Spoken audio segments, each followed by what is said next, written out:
Sevgili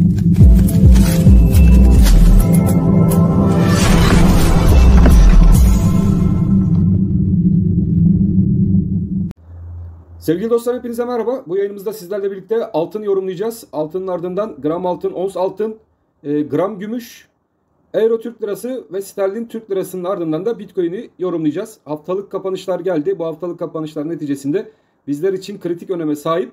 Kapanışlar altın tarafında özellikle yükseliş mi yoksa düşüş yönünde hareketler mi getirecek? Bu video içerisinde sizlerle birlikte bunların hepsine değineceğiz sevgili dostlarım. Evet.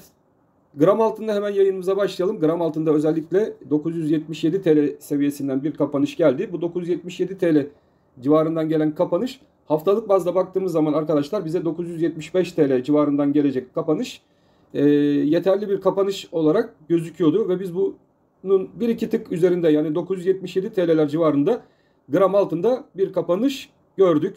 Bizler için önemli olan gram altında hafta başlangıcıyla birlikte bu 975 TL'deki destek bölgesinin korunup korunamayacağının takibi olacak. Haftalık bazda önemli destek bölgemiz 975 TL sevgili dostlarım. Burası, çünkü bizlere şimdi birazdan anlatacağım 1000 TL ve üzerindeki yola gidecek serüveni başlatabilir. Dikkatli olmakta fayda var.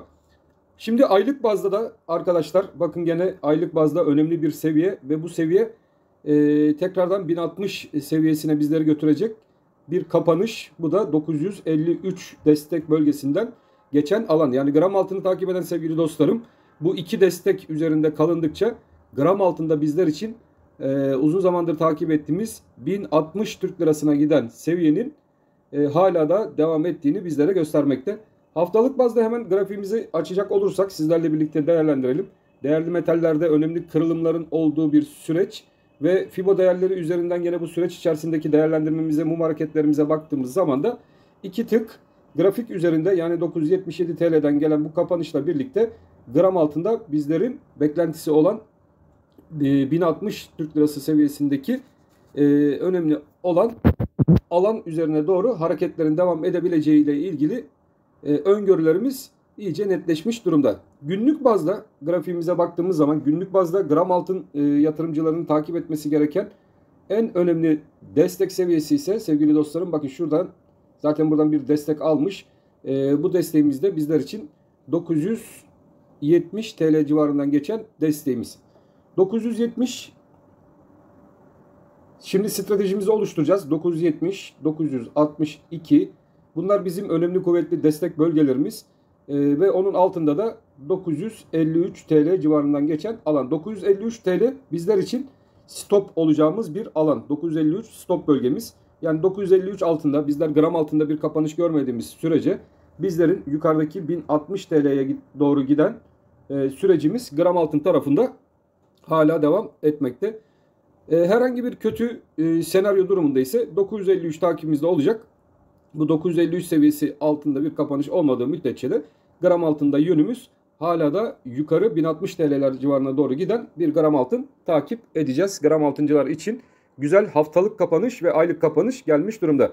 Ons altın tarafına hemen baktığımız zaman ons altın tarafındaki son gelişmeler. Arkadaşlar ons altında yukarı yönlü ataklar görüyoruz ve bizlerin ons altında özellikle 1828 ve 1870 dolar civarından geçen iki bant aralığımız vardı. Bu bant aralığı içerisindeki hareketler devam ediyor ve 1851 dolar seviyesinden ons altın tarafında kapanışlar yaşandı. Ons altın tarafındaki bu kapanışlar olumlu mu? Arkadaşlar ons altın tarafında bu kapanışlar maalesef ki olumlu kapanışlar değil. Fakat ons altında da gene bizler için en önemli, bakın burası çünkü önemli olacak, 1838 dolar. Ons altın bu 1838 dolar desteği üzerinde durdukça, buraya ayrıca ons altın takip eden sevgili dostlarımız gene bir stop bölgesi olarak da değerlendirebilirler.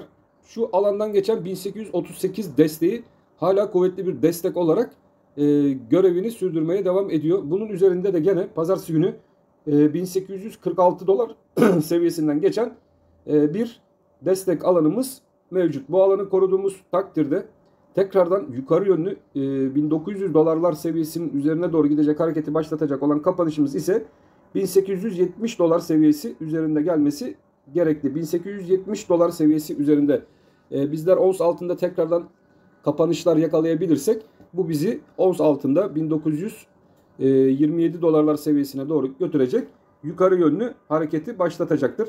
O yüzden şimdilik ons altın tarafında olumlu konuşabilmemiz için ons altının 1838 destek seviyesi üzerinde kapanışlar gerçekleştirmesi ve 1870 doları yukarı yönlü kırması gerekli. Bunları kırmayı başarabilirsek ve bu destek üzerinde de tutunmamızı sağlayabilirsek ons altında tekrardan 1900 dolarlar ve 2000 dolarlara doğru yukarı yönlü hareketini devam ettirecektir diyebiliriz.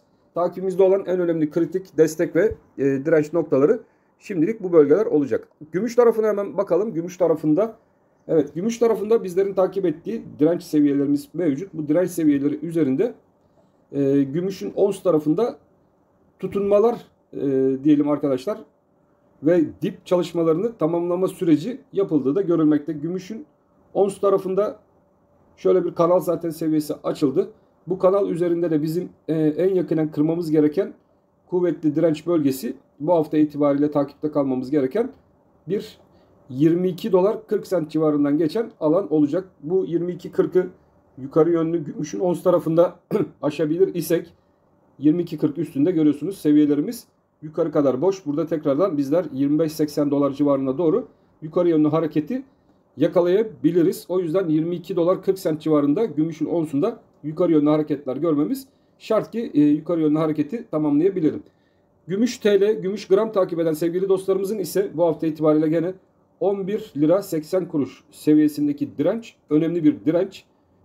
Bu direnç bizlere 13 lira 20 kuruş seviyesinden geçen ana hedef bölgemizdeki yükselişi başlatacak olan direnç bölgesidir. Bu hafta gene gümüşün gramında 11 lira 80 kuruş civarından geçen alanı sizlerle birlikte takip edeceğiz. Buradaki kapanışları arkadaşlar bakın, gümüş gram, gümüş TL takip eden sevgili arkadaşlarım, bizler için önemli olan bu 11 lira 80 kuruş civarında kapanışları yakalayabilmek. Burada biz 1-2 günlük kapanış yakalayabilirsek işte gümüşün gramında bizler için 13 lira 20 kuruş seviyesine gidecek olan hareketi başlatacak olan bölge burasıdır. Özellikle bu seviyeyi dikkatli bir şekilde takip edeceğiz. Aşağıda ise 11 lira 50 kuruş hala bizler için önemli bir destek seviyesi konumunda. Gümüşün gramında da benim biliyorsunuz ana hedef bölgem 13 lira 20 kuruş civarından geçen alan. Fed'in yapmış olduğu faiz baskıları enflasyon döngüsünü belki yaz dönemi süreci içerisinde biraz durdurabilir. Fakat düğün mevsimlerinin başlamasıyla birlikte de fiziki yönden altına olan talebin artacağından dolayı da enflasyonist baskılar ve eksi reel faizlerin olduğu dönemler içerisinde de altının getirisi güzel olmuştur. Gümüşün getirisi güzel olmuştur. O yüzden gümüşte de bizler yukarı yönlü atakları sizlerle birlikte aynı gram altında olduğu gibi takip edeceğiz. Fakat burada gene bizler için destek ve direnç bölgelerimiz önemli bölgeler halinde takip edilmesi gerekli. Euro Türk Lirası, evet, Euro takip eden sevgili dostlarımız için grafiğimiz zaten burada takip ettiğimiz bir grafik. Bu grafik üzerinde hareketler de devam ediyor. Şimdi bizler için Euro Türk Lirası'nda önemli bir seviye için bir trend çizgimizi alalım. Bakalım trend çizgimizin üzerinde haftalık kapanışlar yakalayabilmiş miyiz? Çünkü bu trend çizgilerimiz önemli. Evet, bir trend çizgimizi çizdiğimiz zaman Euro Türk Lirası'nda önemli olan bizler için kapanışın gelebilmesi 17 lira 98 kuruş civarından geçen alan olduğunu burada görüyoruz. Biz bunu 18 TL diyelim sevgili dostlarım. Buradaki aşırılığın başlayabilmesi için de Euro'da 18 TL üzerinde bizlerin kapanışlar görmemiz şart. Buradaki kapanışları yakalayabilmemiz şart. Buradaki kapanışları yakalamaya başlar isek Euro'da da yukarı yönlü atakların ilk etapta 18 lira 45 kuruş seviyesine kadar yukarı yönlü hareketi devam ettirebileceğini söyleyebiliriz. Ama bunun için öncelikle şartımız şuradaki kuvvetli direnç bölgesinin yukarı yönlü kırılması. Burası da 18 TL civarından geçen bölge olacak. Sizlerle birlikte 18 TL'deki bu kuvvetli direnç bölgesini takip edeceğiz. Burayı kırmamız durumunda dediğim gibi yukarı yönlü hareketlerin sertleşebileceğini söyleyebiliriz. Fakat seviyeyi kıramaz isek burada bir müddette oyalanırız arkadaşlar. Haftalık bazda baktığımız zaman bizler için en önemli destek bölgesinde bakın tam şu alan üzerinde kaldığını ve bu destek alanının bizler için önemli takip edilmesi gereken bir bölge olduğunu da görüyoruz. Buradaki bölgede 17 lira 25 kuruş civarından geçen alan, haftalıkta 17 lira 25 kuruş üzerinde kalması Euro Türk Lirası'nın güçlü olduğunu bize gösterir. O yüzden 17 lira 25 kuruşta sıkı takibimizde olacak. Bu destek üzerinde kalındıkça 18 lira ve üzerine doğru giden Euro Türk lirasını hala takip etmemizde fayda var diye düşünmekteyim. Sterlin tarafına baktığımız zaman evet, sterlinde bir genişleyen bakın grafiğimiz mevcut. Bu grafik üzerinde de sterlin en önemli direnç bölgesi üzerinde kapanış yaptı. Ama şimdi bizlerin burada artık yükselişin tekrardan devam edebilirliğini söyleyebilmemiz için 20 lira 80 kuruş civarında sterlinin yukarı yönlü mum hareketleri yapması lazım ki bizler buradaki direncin trend çizgisi üzerinde kuvvetli olduğunu anlayabilelim. Henüz bizler bu trend çizgisi üzerinde bir mum kapanışları görmediğimiz için burada da temkinli olmakta fayda var. Sterlinde 20 lira 80 kuruş civarından geçen alan önemli bir direnç alanıdır diyebiliriz. Burada gene bizlerin yakından takip etmesi gereken, sterlin yatırımcısının yakından takip etmesi gereken 20 lira 50 kuruş civarından geçen bir destek, EMA destek alanı mevcut. Ve bu destek alanı üzerinde de tutunmasına devam etmesi durumunda aşağıda 20-25 destek noktası, yukarıda 20-50 destek noktasıyla birlikte yukarı yönlü hareketler sterlinde de bizleri 21.50 civarına doğru götürecek hareketi başlatabilir. Şu an itibariyle 20 lira 80 kuruş.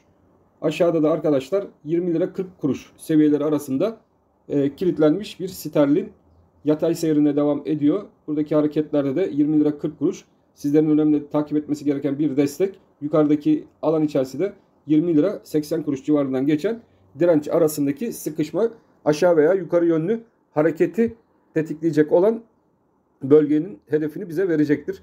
Bitcoin tarafına hemen geçelim. Bitcoin'de dip oluşumu ne şekilde gidiyor? Evet, bakın Bitcoin'de izlediğimiz bir dip oluşum yerimiz mevcut. Bu oluşumun tekrardan yukarıya yönlü gidebilmesi için özellikle şuradaki direnç üzerinde bizlerin kapanış görmemiz şart. Bu direnç seviyesi de bu hafta itibariyle 30.150 dolar civarından geçiyor.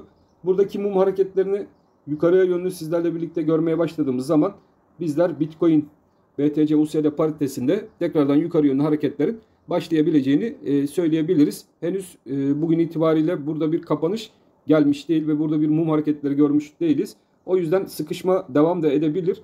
30.000 üzerinde, 30.160 üzerinde kapanışlar şart. Aşağıda ise sıkışma hala da arkadaşlar bant aralığı olarak 28.000 30.000 bant aralığında devam etmekte. Bu görüntüye baktığımız zaman kuvvetli bir direnç bölgemizin üzerindeki hareketlerin başlaması önemli. Ne zaman ki buradaki mum hareketlerini biz Bitcoin tarafındaki arkadaşlarla görmeye başlar isek işte o zaman bizler yukarı yönlü hareketin başladığını söyleyebiliriz. Fakat şu an itibariyle baktığımız zaman Bitcoin'de sıkışmanın hala bir dip süreci içerisinde gerçekleştiğini görmekteyiz. Buradaki kırılım da gene Bitcoin'de aşağı veya yukarı yönlü bize yön gösterecektir sevgili dostlarım. Evet, sizlerle birlikte piyasaları inceledik.